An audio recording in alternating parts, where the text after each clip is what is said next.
عزیز دوستو، اللہ تعالیٰ نے قرآن حکیم میں نبی پاک صلی اللہ علیہ وسلم کی عظمتوں کو، شانوں کو اور بلندیوں کو بیان فرمایا، اور حضور کی مختلف صفات کا تذکرہ فرمایا۔ قرآن پاک میں ارشاد فرمایا کہ یا ایھا النبی انا ارسلناک شاہدا ومبشرا ونذیرا، اے غیب کی خبریں دینے والے محبوب علیہ السلام، ہم نے آپ کو گواہ بنایا ہے، خوشخبری دینے والا بنایا ہے اور ڈر سنانے والا بنایا۔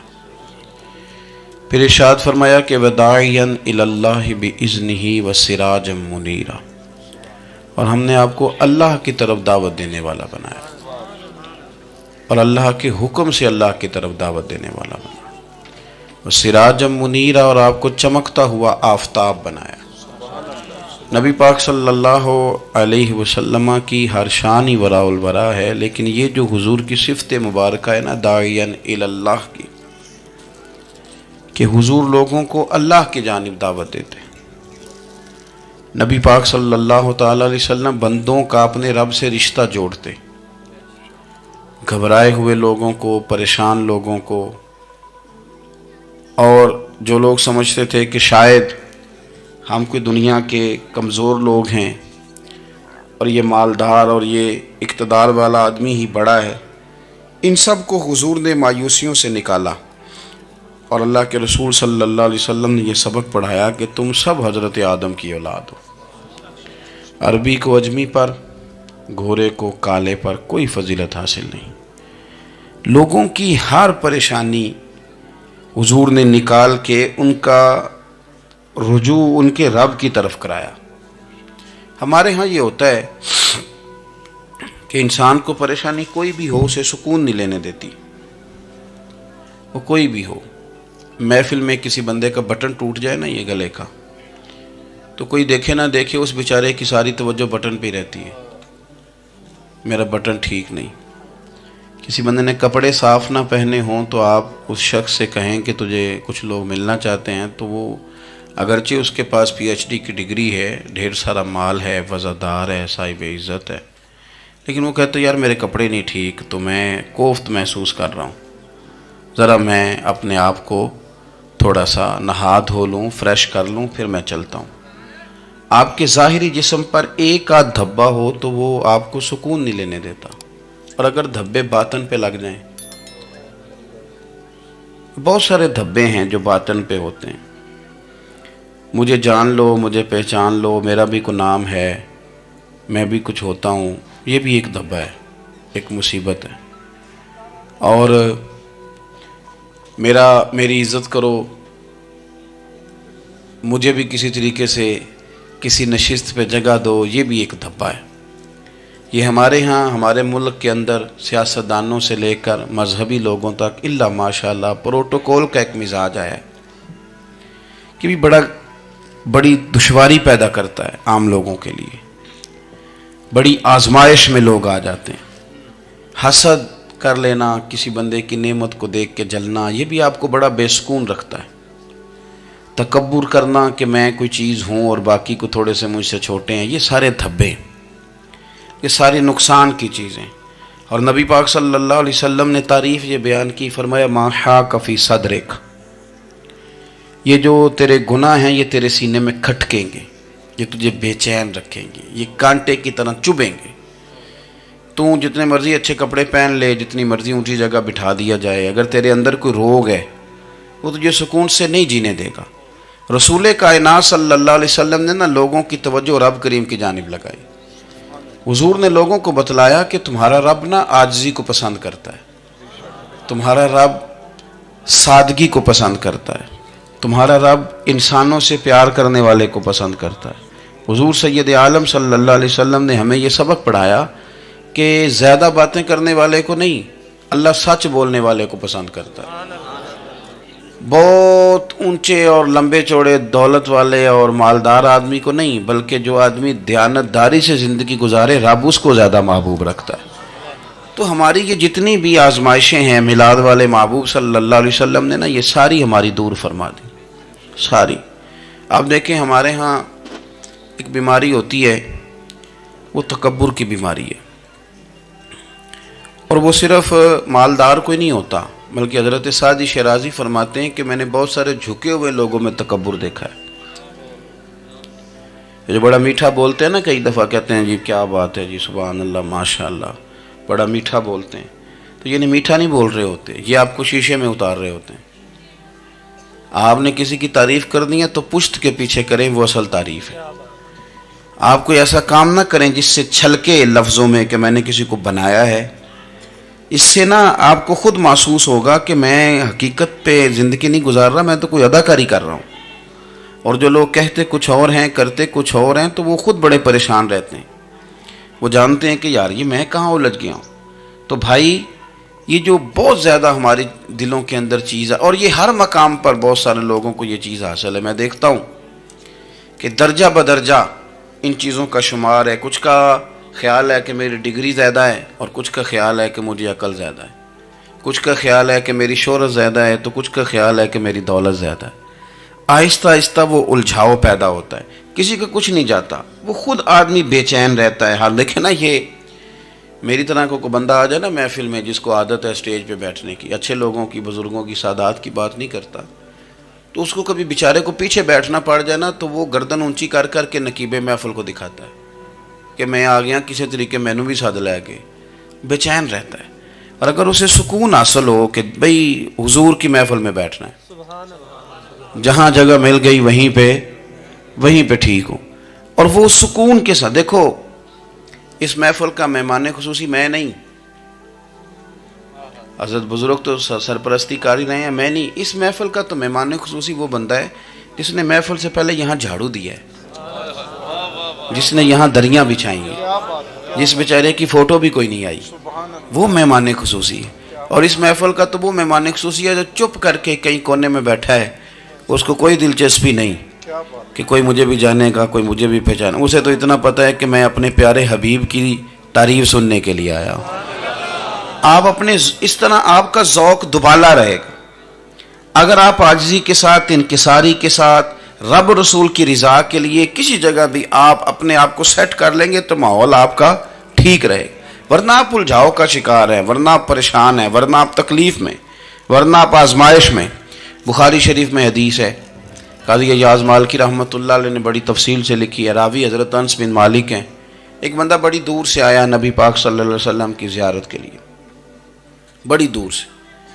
عرب کے جو سردار ہوتے تھے ان کے بڑے ناز نخرے ہوتے تھے، وہ خیر آج بھی ہیں، پروٹوکول کا ماحول آج بھی، یعنی وزیر صاحب کے آگے دو چار گاڑیاں نہ ہوں تو ان کو مزہ ہی نہیں آتا، پولیس والے آگے پیچھے بھاگیں تو، حالانکہ ان کو نہیں پتا کہ جو پولیس والے آگے پیچھے بھاگ رہے ہیں نا، یہ حکومت بدلی تو گرفتار کرنے بھی انہوں نے آنا ہے، لیکن وہ بڑا مزہ آتا ہے جب لوگ گاڑی کے پیچھے بھاگتے ہیں۔ کیا بات ہے جناب، بڑی بات۔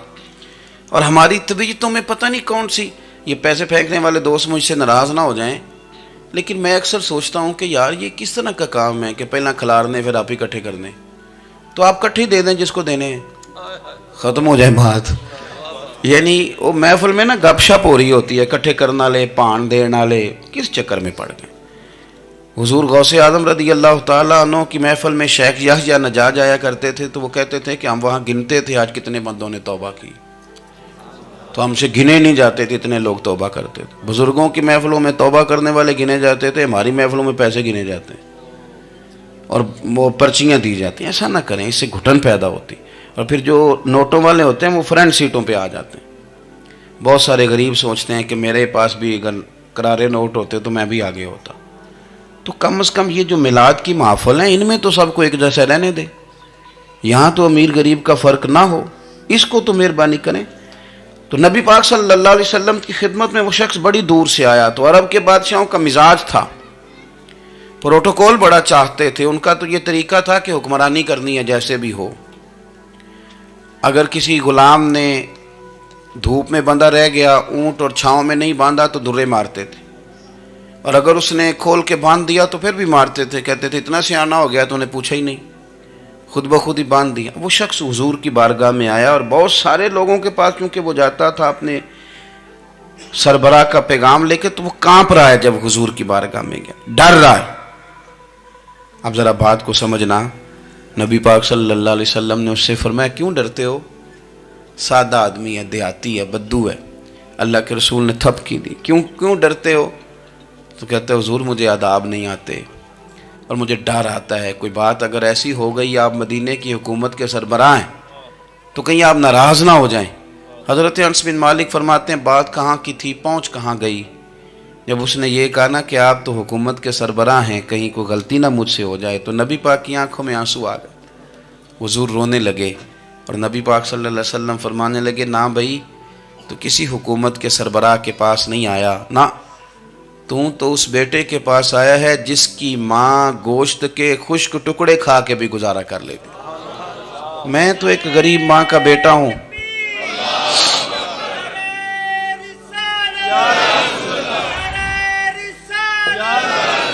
بھائی اگر آپ کا یہ ذوق بن جائے، دیکھو نا آج تو لوگ بھول جاتے ہیں نا، کپڑے بدل لیتے ہیں تو وہ سمجھتے ہیں کہ شاید سارا کچھ ہی بدل گیا. یعنی گاؤں سے آ کر پڑھنے والے بھول ہی گئے ہیں کہ کس کی ماں نے کتنا زیور بیچا تھا. لوگ بھول جاتے ہیں چیزوں کو. اپنے ماضی کو یاد رکھیں، آپ لوگوں کے ساتھ پیار کریں، آپ لوگوں کو موقع دیں، آپ تھوڑی سی اور کوشش کریں اس شخص تک جانے کی جو آپ کو مایوس نظر آ رہا ہے، پریشان نظر آ رہا ہے. یہ ہمیں میلاد والے محبوب صلی اللہ علیہ وسلم نے درس دیا. ایک اور پہلو، حضور سید عالم صلی اللہ علیہ وسلم نے، ہمارے ہاں نا ابھی بھی برادری کی تقسیم ہے، ابھی بھی، اور کچھ میں نے ایسے کمزور لوگ بھی دیکھے. یہ اس طرح کی حرکتیں ہارے ہوئے لوگ کرتے ہیں. ہارے ہوئے لوگ جو اپنے آپ کو سمجھتے ہیں کہ میں کوئی بڑا آدمی ہوں. بڑا آدمی تو اپنے اخلاق سے ہوتا ہے، اپنے کردار سے ہوتا ہے، اپنی سخاوت سے ہوتا ہے، لوگوں سے پیار کرنے سے ہوتا ہے. باقی یہ کہ بیٹھ کے کہانی سنانا کہ میں بڑا کچھ کرتا ہوں، تو جو کچھ کرتا ہوتا ہے اسے سنانے کی کوئی ضرورت ہے. ایک اور بہت سارے لوگ آپ تعزیت کرنے جائیں نا والد کے انتقال کے بعد، تو ان بیچاروں کو بتانا پڑتا ہے کہ ابا جی میرے بغیر دوائی نہیں کھاتے تھے. تو میں کہتا ہوں اگر تیرے بغیر نہیں کھاتے تھے پھر بتانے کی ضرورت نہیں، پھر تو سارے گاؤں کو پتہ ہوگا کہ تیرے بغیر نہیں کھاتے تھے. اور اگر کوئی دال میں کالا ہے تو پھر تیری وضاحت کوئی بندہ قبول نہیں کرے گا. تو آپ کو بتانا کیوں پڑ رہا ہے اور آپ بار بار اس بات کا ذکر کیوں کر رہے ہیں کہ ہم بہت بڑے قبیلے کے ہیں؟ صاحب اگر آپ بڑے قبیلے کے ہیں تو پتہ ہوگا سارے علاقے کو آپ کتنا لوگوں کا خیال کرتے ہیں، آپ کس قدر محبت کرتے ہیں، آپ کا انداز کریمانہ کس طرح کا. پھر آپ کو بتانے کی کوئی ضرورت نہیں ہوتی، پھر خود بخود خبر ہوتی. حضرت سیدنا ابو ذر غفاری رضی اللہ تعالیٰ عنہ، قبیلہ بنو غفار ایک بڑی شاخ تھی قبیلوں میں سے. جو لوگ اس زمانے میں مالدار قبیلوں سے تعلق رکھتے تھے ان میں سے ایک بڑا نام تھا. ساری زندگی چودراہٹ کی، لیکن میلاد ایک انقلاب کا نام ہے. میں میلاد منانے والے دوستوں سے گزارش کرتا ہوں کہ آپ ہر سال میلاد منائیں اور ہر سال میلاد کے بعد آپ تھوڑے بدل بھی جائیں، یعنی تھوڑے سے بدل جائیں. کچھ لوگ کہیں یار یہ داڑھی میں نے نا 12 ربیع الاول والے دن رکھی تھی، یہ میری میلاد والی داڑھی ہے. اور داڑھی رکھیں بھی نبی پاک کی مرضی کی. کس کی مرضی کی؟ نہ ناراض ہو جائے جی میں ٹور چلا بس. کس مرضی کی جی؟ اپنی مرضی کے نہیں. داڑھی کا وزن کو نہیں ہوتا کہ پوری مٹھی رکھیں گے تو آپ کو کوئی دقت ہوگی، کوئی وزن نہیں.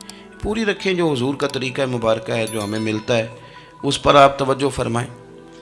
تو میں جو بات عرض کرنے جا رہا ہوں وہ میلاد انقلاب ہے. حضور سید عالم صلی اللہ علیہ وسلم کی بارگاہ میں آنے سے پہلے لوگ کچھ اور ہوتے تھے اور یہاں سے ہو کے جاتے تھے تو پھر ان میں تبدیلی آتی تھی. میں سارا دن کرامتیں سناؤں نا کسی کو اپنے پیر صاحب کی اور اپنے گھر میں بھی کہ میرے حضرت بڑے، میرے استاد بڑے، لیکن بیوی کے ساتھ اگر میں ترش لہجے میں بات کروں گا تو وہ کہے گی یہ سکھاندے نے تینوں پیر صاحب. دوست کہیں گے یہ سکھاتے ہیں آپ. تو آپ کی کہانیاں نہیں چلتی، آپ کا کردار چلتا ہے.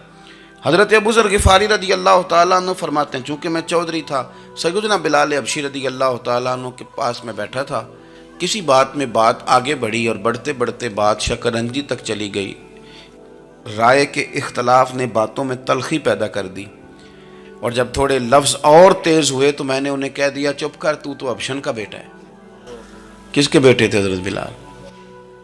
کہتے ہیں جب انہوں نے مجھے کہا تو میرا دل بڑا ٹوٹا، لیکن میں نے ارادہ کیا کہ میں نے حضور کی بارگاہ میں نہیں عرض کرنی. اب ہر بات کی ہم حضور کی بارگاہ میں شکایت کریں. لیکن میں جا کے مسجد میں بیٹھا اور جب سرکار آئے نا، ارادہ نہیں تھا کہ عرض کروں گا، لیکن حضور کا چہرہ دیکھا تو دکھ میرا خود ہی تازہ ہو گیا۔ رونے کا بھی تو تب ہی مزہ آتا ہے نا کوئی اپنا ملے تو۔ فرماتے ہیں کہ میرے آنسو نہ بغیر اختیار کے چھلک پڑے اور میں کھل کے روئے، کھل کے۔ قربان جاؤں محبوب کے بھی حضور نے پاس نہیں بلایا، بلکہ نبی پاک اٹھ کے خود میرے پاس آئے اور مجھے کندھوں سے پکڑ کے سینے سے لگایا، اور جب میں کھل کے رو لیا تو حضور میرے آنسو پوچھنے لگے۔ کچھ شعر ایسے ہوتے ہیں جو کسی نے کہے ہوتے ہیں، اور کہنے والا جو ہوتا ہے وہ صاحب حال ہوتا ہے، تو اس میں کچھ خوبصورتی زیادہ ہی ہو جاتی ہے۔ ایک پنجابی کے شاعر ہمارے گجرات میں گزرے، بزرگ تھے، ان کا ایک شعر ہے، وہ کہتے ہیں ایک واری میری آنکھیاں چوں اونا نے اتھرو پونجے سن، ایک واری میری آنکھیاں چوں اونا نے اتھرو پونجے سن، ہن تے چسکا پہ گیا رونے دا۔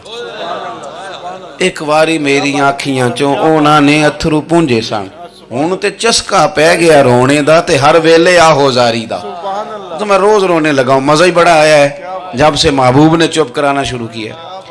میرے عزیز، اور پھر حضرت بلال حبشی رضی اللہ تعالیٰ عنہ چونکہ حضور کے غلام تھے اور انہیں پتہ تھا کہ سرکار میری ناز برداری کرتے ہیں، حضور نے چپ کرایا۔ فرمایا کیوں روتے ہو؟ تو عرض کرنے لگے یا رسول اللہ صلی اللہ علیہ وسلم، اگر میں حبشن کا بیٹا ہوں تو میری تو غلطی کوئی نہیں نا، یہ تو تقسیم اللہ کی ہے نا۔ الذی خلقک فسواک فعدلک فی ای صورت ما شاء رکبک، جس طرح وہ چاہتا ہے، جس کو چاہتا ہے اس طرح کی اس کی صورت بنا دیتا ہے۔ تو مجھے حبشن کا بیٹا کہا جاتا ہے، میری غلطی کیا ہے؟ حضرت بلال نے بھی نہیں بتایا کس نے کہا، لیکن نبی پاک صلی اللہ علیہ وسلم نے کیا فرمایا؟ امام یوسف صالحی نے لکھا ہے، ذرا غور کرنا بات پر، تسلیاں لوگ اور رنگ میں بھی دیتے ہیں، پر یہ تسلی بڑی انوکھی ہے۔ حضور فرمانے لگے بلال اگر تو حبشن کا بیٹا تو پریشان کیوں ہوتا ہے؟ کالے رنگ والی ماں کا بیٹا ہے تو پریشان کیوں ہوتا ہے اگر تیری والدہ کا رنگ کالا ہے تو؟ عرض کی حضور آپ کیا فرمانا چاہتے ہیں؟ تو سرکار فرمانے لگے میں دو ماؤں کا بیٹا ہوں، ایک جناب آمنہ جنہوں نے مجھے پیدا کیا، اور ایک حضرت ام ایمن جنہوں نے میری پرورش کی، مجھے بڑا کیا۔ حضور فرمانے لگے میری ماں آمنہ کا رنگ گورا تھا اور میری ماں ام ایمن کا رنگ کالا ہے۔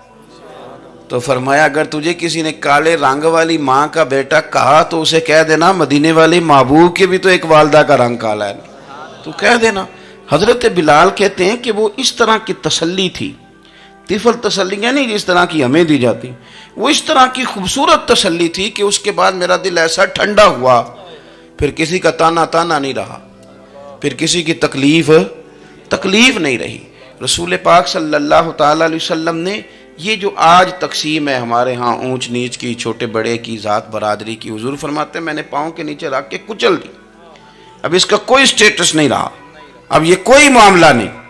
پھر میرے بھائی ایک معاملہ ہمارے اندر جو اور بڑی شدت کے ساتھ آیا ہے اور جس نے بڑا زور پکڑا ہے، وہ یہ ہے کہ ہم نا پڑھے لکھے لوگوں سے معذرت کے ساتھ، پڑھے لکھے لوگوں کا بھی ایک مسئلہ ہے، وہ دوسروں کو جاہل کہنا ضروری سمجھتے ہیں، الا ماشاء اللہ۔ میں اکثر کہتا ہوں کہ یہ تو آسان کام ہے نا، آپ نے کہہ دیا جاہل ہیں جی سارے پنڈ والے، یہ تو بڑا آسان کام ہے، تو جان چھڑانے والی بات ہے۔ ان پڑھ ہیں جی اس قوم دا کچھ نہیں بن سکتا، بھی تو آسان کام ہے، جان چھوٹ گئی۔ میں بھی کھڑا ہوتا ہوں نماز جنازہ کی امامت کرنے کے لیے، کبھی تو کہہ دیتا ہوں کہ جناب آج لوگوں کو نماز جنازہ کی دعا نہیں آتی، تو سوچتا ہوں کہ اگر کسی نے کھڑا کر کے پوچھ لیا کہ آپ نے کتنے لوگوں کو یاد کرائی ہے، ہم نے کبھی کہا کہ آؤ بیٹھو یاد کراؤں، تو اس کا جواب کیا ہے؟ تنقید کرنا آسان کام ہے اور تعمیر کرنا یہ مشکل مرحلہ ہے۔ عزیز دوست، ہمارے ہاں نا ان پڑھ بندے کے ساتھ اور اس بندے کے ساتھ جس کی سوچیں محدود ہیں، ہمارا رویہ اتنا تلخ ہوتا ہے۔ بھئی مزہ تو تب آتا ہے نا جب آپ کو، کچھ لوگ کہتے ہیں میں اچھے کے ساتھ اچھا ہوں، تو اچھے کے ساتھ تو ساری دنیا اچھی ہوتی ہے، آپ نے اس میں کیا کمال کیا؟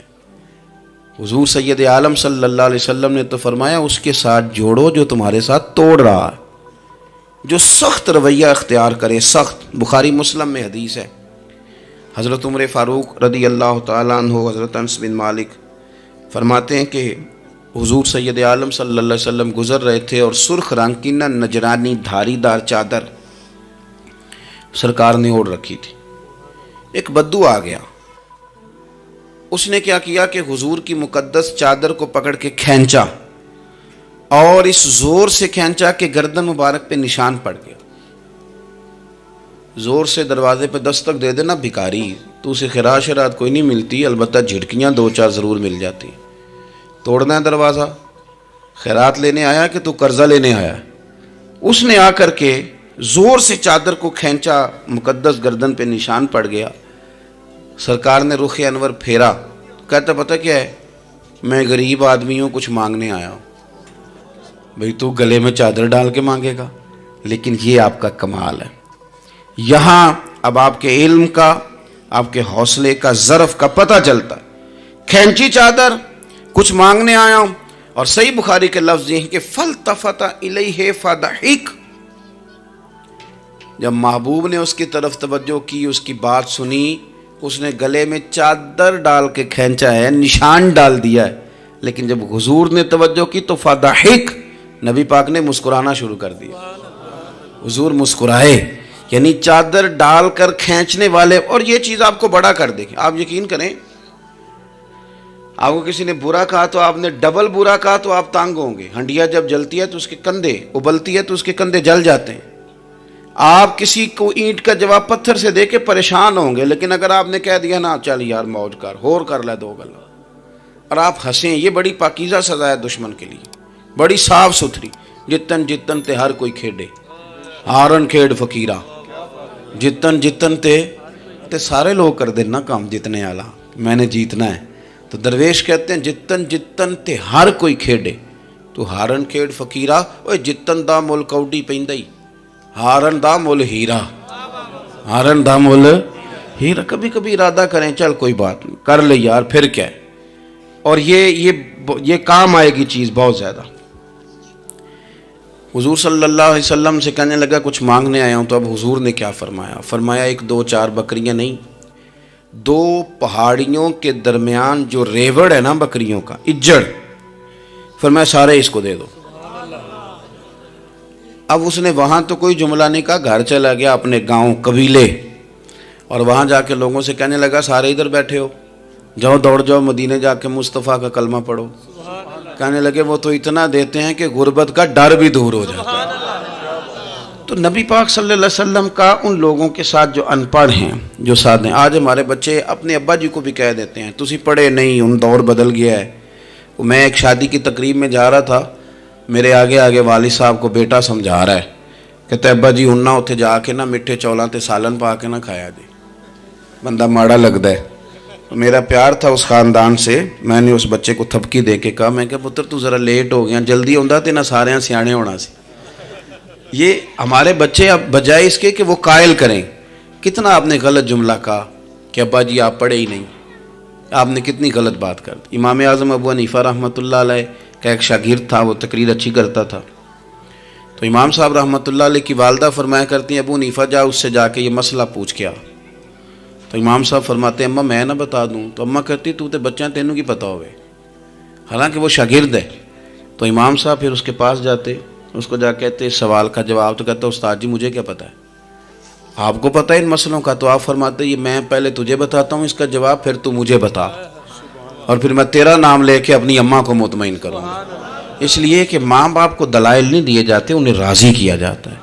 اور میں بچوں سے گزارش کروں گا ابا جی کو پیسے بھی دیں، اماں جی کے وہ کپڑے بھی لے کے دیں، لیکن ضروری یہ ہے کہ ان کو وقت دیں، ان کے پاس بیٹھیں، ان سے مشورہ کریں، ان کو آپ کے وقت کی ضرورت ہے۔ بڑھاپے میں اس طرح کا ماحول نہ بنا دیں کہ وہ ایک کونے میں بیٹھے ہیں، کوئی پوچھتا ہی نہیں، اس طرح نہ کریں۔ ہم تو اس طرح والدین سے رویہ کرتے ہیں جیسے MBBS ڈاکٹر رات کو وارڈ میں آتا ہے اور 2-3 اس کے ساتھ سٹاف کے لوگ ہوتے ہیں، اور وہ کہتا ہے دوائی کھا لی ہے، طبیعت اب کیسی ہے، بلڈ پریشر ٹھیک ہے، یہ میں نے دوائی بدل دی ہے۔ یہ کیا رویہ ہو؟ آپ ان کو وقت دیں۔ وہ جس طرح آپ چھوٹے تھے تو وہ لاڈ لڑاتے تھے، پیار کرتے تھے، آپ بھی تھوڑا قریب بیٹھیں، اور آپ دیکھیں آپ کو اللہ تعالیٰ اس کی برکت سے کتنی رحمتیں عطا فرماتے۔ تو کسی کو جاہل کہنا، ان پڑھ کہہ دینا۔ ایک حدیث اور سن لیں، بات کو ختم کرتا ہوں۔ اس کو قاضی ایاز رحمۃ اللہ علیہ نے شفا شریف میں لکھا ہے، ایک بدو حضور کی بارگاہ میں آیا اور اس نے آ کے کچھ مانگا، اللہ کے پیارے حبیب صلی اللہ علیہ وسلم کی بارگاہ میں مانگا جہاں ایک مانگنے پر دریا بہا دیے جاتے ہیں۔ دریا بہا دیے ہیں، در بے بہا دیے. یہ در الگ ہے اور بے بہا الگ ہے. پھر یہ شعر صحیح سمجھ میں آئے گا آپ. تو حضور سید عالم صلی اللہ علیہ وسلم تو جس کو دیتے تھے پھر اس کی کئی نسلیں کھاتی تھی، ختم نہیں ہوتا تھا. اس نے بھی کچھ مانگا، حضور نے کچھ دیا، لیکن ابھی اسے آداب نہیں نہ آتے تھے. پہلے آداب سکھائیں پھر کسی کو بے ادب کہیں، لیکن بغیر آداب سکھائے لوگ لوگوں کو بے ادب کہہ دیتے. یہ انداز ٹھیک نہیں. اس نے کچھ مانگا، حضور نے دیا. چونکہ آداب نہیں آتے تھے، نہ آشنا تھا، تو کہنے لگا معاذ اللہ ثم معاذ اللہ نقل کفر کفر نہ باشد. کہنے لگا میں تو بڑی تعریف سن کے آیا تھا، آپ نے تو کچھ بھی نہیں دیا. حضرت عمر فاروق نے تلوار نکال لی، فرمایا اس بے ادب کی گردن اڑاؤں گا. حضور نے فرمایا عمر ٹھہر جا ذرا، جلدی نہ کر. سرکار اسے گھر لے گئے. جتنا دیا تھا نا اس سے ڈبل دیا، پھر جتنا ہو گیا تھا اس سے بھی ڈبل دیا. تیسری دفعہ حضور دینے لگے تو کہنے لگا یا رسول اللہ بس کریں، میں نے تو طوفان کے اندر بھی ہوا اتنی تیز نہیں چلتے دیکھے جتنی آپ کی سخاوت تیز چلتی ہے. کریم رسول صلی اللہ تعالی علیہ وسلم نے فرمایا یہی بات باہر جا کے میرے صحابہ سے بھی کہہ دو گے؟ حضور کہہ دوں گا. فرمایا جب تم نے کہا تھا نا نہیں دیتے تو ان کے دل ٹوٹ گئے، جب تم کہو گے نا بڑا دیتے ہیں تو ان کے کلیجے ٹھنڈے ہو جائیں گے. وہ باہر آیا، آ کر کے کہنے لگا میرے رسول پاک علیہ السلام کے مقدس غلاموں، میں نے تو طوفان میں بھی ہوا اتنی تیز نہیں دیکھی جتنی کریم کی سخاوت تیز ہے. پیارے حبیب صلی اللہ تعالیٰ علیہ وسلم تو کمال کر دیتے ہیں. اب صحابہ خوش ہو گئے. میرے نبی پاک صلی اللہ علیہ وسلم نے ہماری تربیت فرمائی کہ ہم نے کس طرح کا رویہ ایسے لوگوں کے ساتھ اختیار کرنا ہے. حضور فرمانے لگے عمر اگر تم اس سے پہلے قتل کر دیتے جو اس نے کہا تھا تو یہ دوزخ میں جاتا، اور اب جو کہہ رہا ہے اس پر مرے گا تو رب اسے جنت عطا فرمائے گا. حضور فرمانے لگے عمر میری اور تمہاری یعنی میری اور میری امت کی مثال اس آدمی کی مثال کی طرح جس کی اونٹنی بھاگ گئی تھی، ناک سے نکیل نکل گئی تھی. بہت سارے لوگ آئے اسے پکڑنے کے لیے، ہاتھوں میں نیزے تھے، ڈنڈے تھے، تلواریں تھیں، پر وہ کسی کے قابو نہ آئی. زخمی ہو گئی پر کسی کے قابو نہ آئی. حضور فرماتے ہیں پھر اس کا اپنا مالک آ گیا. اس نے تھوڑا سا چارہ اٹھایا، میری طرف دیکھیے گا جی، چارہ اٹھایا، اونٹ اس نے اس کو تھپکی دی، بغیر کسی کی مدد کے ناک میں نکیل ڈالی. پھر اونٹنی پر سوار ہوا اور کہنے لگا لوگوں تم نے میرے جانور کو بڑی تکلیف دی، اونٹنی میری ہے، اسے سنبھالنے کا طریقہ بھی مجھے ہی آتا ہے. گویا حضور فرما رہے ہیں عمر یہ امت میری ہے تو اسے کس طرح سنبھالنا ہے یہ طریقہ بھی مجھے ہی آتا ہے. ان کی کہاں کس بنیاد پر کس رنگ میں تربیت کرنی ہے یہ میں جانتا ہوں. ہمیں اگر ہماری زندگی انصاف والی ہو، عاجزی والی ہو، اطمینان والی ہو، عاجزی بھی دل کا نام ہے، اطمینان بھی دل کا نام ہے. بہت سارے گردنیں جھکانے والے بھی عاجز نہیں ہوتے. اپنے دل سے تہیہ کر لیں کہ میں کسی شخص کو بھی اپنے سے چھوٹا نہیں جانتا، کمزور نہیں جانتا. میں کسی شخص کے بارے میں بھی یہ رویہ نہیں رکھتا کہ یہ کوئی برا ہے. اگر کہیں ضرورت پڑے تو کسی کی اصلاح کریں. اگر وہ اصلاح قبول نہ کرے اور آپ کو محسوس ہو کہ یہ معاملہ آپ کے بس میں نہیں تو پھر بھی اس کے لیے دعا کریں. کسی کونے میں جا کر کے تنقید کرنے کی اجازت نہیں ہے. اپنے آپ کو سمیٹیں، سوچوں کو بکھرنے سے سمیٹیں، اچھا سوچا کریں. جو لوگ اچھا سوچتے ہیں وہ صحت مند رہتے ہیں، ان کی سوچیں تازہ رہتی ہیں. آپ ہر ایک کے بارے میں خیر کا رویہ اختیار کریں اور مثبت پہلو تلاش کریں. آپ مثبت پہلو، ہر وقت تنقید کرنا، ہر وقت تنقید کرنا. میں ایک محفل میں بیٹھا تھا، بات میری ختم ہو گئی تو ایک نعت خواں نے بڑا اچھا شعر پڑھا. ہم بڑی اس بات کی تردید کرتے رہتے ہیں کہ یہ طے کر کے اور پیسے لے کے اور یہ نہیں کرنی چاہیے چیزیں، لیکن یہ کہ یہ غلطی کس کی ہے؟ یہ اس عوام کی غلطی ہے جو ریٹ بناتی ہے، چیزیں خریدتی ہے. جو چیزیں آپ خریدیں گے نہیں بکیں گی بھی نہیں مارکیٹ میں. آپ خریدتے ہیں تو کوئی بکتا ہے نا. میری بات کی سمجھ آ رہی ہے؟ تو ہم یہ سارا کچھ ڈال دیتے ہیں. اب کیا ہوتا ہے کہ اتنی سونی محفل سجی ہوئی ہے لیکن اس میں بیٹھ کر لوگ حضور کی تعریف سننے کی بجائے یہ کہہ رہے ہیں اس نے 40,000 لیا ہے. تو آپ یہ اندازہ کریں کہ وہ جو بات ہمیں اس وقت مدینہ شریف لے کے جاتی، ہمارا عشق رسول تازہ کرتی، تو ہم نے وہاں کیا گھٹن پیدا کر دی یہ کہانیاں چھیڑ کے. کیوں دیتے ہیں آپ پیسے؟ کیوں اس طرح کے ریٹ آپ بناتے ہیں؟ پہلے آپ بناتے ہیں پھر اس کے بعد آپ تنقید کرتے ہیں. اب دیکھیں میں بھی بیٹھا تھا تو اس نے بڑا خوبصورت شعر پڑھا اور بڑی مزیدار بات کی، بڑا مزہ آیا. تو میں نے ساتھ والے سے کہا یار آج بڑے دنوں کے بعد سرور آیا. تو کہنے لگا انہیں 40,000 لے آ جائے. میں انہوں کہا تو 10 منٹ کھلو جانا سی، مزہ تو لینے دیتا. اور پھر میں نے اسے کہا کہ یار بات سنو، کیوں دیتے ہو 40,000؟ اور اگر اس نے لیا بھی ہے نا تو آج جتنا مزہ آیا نا میرے خیال میں نا اس کا 40 نہیں 80 بنتا ہے. دیکھو نا اس نے ہمیں پہنچا کہاں دیا ہے. تو آپ مثبت لیں چیزوں کو، مہربانی کریں، اچھا سوچیں، اچھے رویے اختیار کریں. وہ کسی شاعر نے کہا تھا کچھ تو مجبوریاں رہی ہوں گی، یوں ہی کوئی بے وفا نہیں ہوتا. اچھی سوچ پیدا کریں، خوبصورت آپ اپنے آپ کو رکھیں. آپ کا فائدہ ہوگا، آپ اچھا سوچیں گے تو آپ کا نفع ہے. ورنہ بکھری ہوئی سوچوں والے لوگ تو بیچارے سویرے کچھ ہوتے ہیں، دوپہر کو کچھ ہوتے ہیں، شام کو کچھ اور ہوتے ہیں، اور تیزی سے وہ لوگ بکھر جاتے ہیں. آپ یہ دیکھیں کہ آپ مست رہیں، آپ اپنے آپ کو پریم میں رکھیں، آپ اپنے آپ کو سکون میں رکھیں. کوئی تعریف کرے تو اس کی مہربانی، تنقید کرے تو اللہ بھلا کرے، لیکن آپ نے اپنی سوچوں کو ہمیشہ مجتمع رکھنا ہے. اللہ تعالیٰ آپ کو بہترین صلہ عطا فرمائے. محفلیں ہوتی ہیں حضور کے نام کی، لوگ تو ظاہر آتے جاتے رہتے ہیں، ہر ایک آدمی کی اپنی مشغولیت. آپ تشریف رکھیں گے، حضور کی ثنا خوانی ہوگی. اللہ تعالیٰ آپ سب کو جزا عطا فرمائے. آخر دعوانا جی آج اقبال ڈے جی نہیں، وہ کون سا واقعہ ہے؟ وہ تو نہیں، ان کے تو کئی واقعات ہیں. چلے میں بات کرتا ہوں، آپ تشریف رکھیں جی. میں بات کرتا ہوں. میں تو اپنی طبیعت کے مطابق بات کر چکا ہوں جتنی کو میں کیا کرتا ہوں، لیکن ایک بات عرض کرتا ہوں آپ کی خدمت میں. ایک تو یہ کہ آج اقبال ڈے. علامہ اقبال جو ہیں وہ اسلام کے اور صوفیاء کے اور اہل محبت کے بہترین ترجمان ہیں. انہوں نے لوگوں کو رخ جو ہے وہ نبی پاک صلی اللہ علیہ وسلم کی محبت کی جانب پھیرا ہے. تو اقبال سے پیار کرنا اور ان کی تعلیمات کو دیکھنا یہ بھی بڑی کمال بات. ایک بات مجھے یاد آ رہی ہے حضرت سعد بن ابی وقاص کے. بہت ساری باتیں ہیں، میں سمجھ نہیں پایا کہ کس بات کی طرف میرے بھائی نے اشارہ کیا ہے. آپ فرماتے ہیں میں ایک دفعہ قادسیہ کی جنگ کے لیے گیا تھا، تو اس بادشاہ جس سے ہماری جنگ تھی اس کے بارے میں معروف تھا کہ تاج بڑا قیمتی پہنتا ہے. ہوتے ہیں نا جی، ہمارے ملک میں بھی کچھ بادشاہ ایسے ہیں جو 6-6 کروڑ کی گھڑی پہن لیتے ہیں. حالانکہ آپ جتنا مرضی مہنگا جوڑا پہن لیں اب تعریف کوئی بھی نہیں کرتا. اب ختم ہو گیا دور، اب سارے وراء الورا. اب ہر بندے کی ڈیزائننگ بڑی شاندار ہے، جس کو بھی چھیڑ دیں. تو وہ تاج بڑا قیمتی پہنتا تھا، ہیرے لگائے ہوئے تھے. حضرت سعد بن ابی وقاص رضی اللہ تعالیٰ عنہ نے لوگوں سے کہا کہ اس کے تاج کا خیال رکھنا، مل گیا تو مال غنیمت میں فائدہ ہوگا. جنگ ہوئی شام کو، تاج اس کا کہیں ریت میں کھو گیا. لوگوں نے کچھ دیر ڈھونڈا، بادشاہ قتل ہو گیا، ملا نہیں. حضرت سعد بن ابی وقاص نے کہا چھوڑو، سو جاؤ، اتنا بھی ضروری نہیں. فرماتے ہیں کہ میں اپنے خیمے میں چلا گیا تو ایک آدمی نے اندر آنے کی اجازت مانگی. میں نے کہا آ جاؤ. وہ آیا تو اس نے چادر کی اوٹ میں اپنا چہرہ چھپایا ہوا تھا، اور پھر اس نے جب وہ چادر کھولی تو اندر سے اس نے وہ ہیروں کا چمکتا ہوا تاج میرے سامنے رکھا. کہنے لگا میں گزر رہا تھا، گھوڑے کے پیر سے کچھ چیز ٹکرائی ہے، میں نے ریت کھودی ہے تو یہ نکل آیا. تو آپ فرماتے ہیں میں نے اسے کہا یار تو غریب آدمی لگتا ہے، تیرے کپڑے بتاتے ہیں. دامان توکل کی یہ خوبی ہے کہ اس پر پیوند لگے ہوتے ہیں پر دھبے نہیں ہوتے.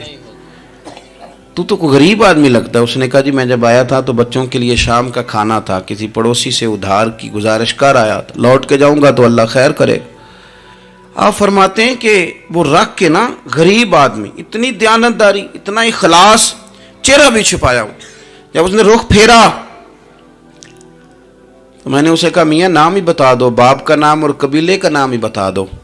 کیسے اس نے رخ نہیں پھیرا، ادھر ہی چہرہ رکھا دروازے کی جانب. کہنے لگا حضور یہ کام میں نے آپ کے لیے نہیں کیا، یہ دیانتداری اور اخلاص میں نے آپ کے لیے یا شہرت کے لیے یا لوگوں کو بتانے کے لیے نہیں کیا. جس رب و رسول کے لیے میں نے یہ کام کیا ہے نا، وہ میرا نام بھی جانتے ہیں، باپ کا نام بھی جانتے ہیں اور قبیلہ بھی جانتے ہیں. انہیں پتہ ہے میں نے اللہ کی رضا کے لیے کیا ہے. تو جن کے لیے کیا ہے انہیں میری اس بات کی خبر ہے. اس لیے حضور نے فرمایا ہے کہ اللہ نہ تمہاری جیب دیکھتا ہے نہ چہرہ دیکھتا ہے، وَلَٰكِن يَنْظُرُ إِلَىٰ قُلُوبِكُمْ، وہ جب دیکھتا ہے تمہارے دل دیکھتا ہے.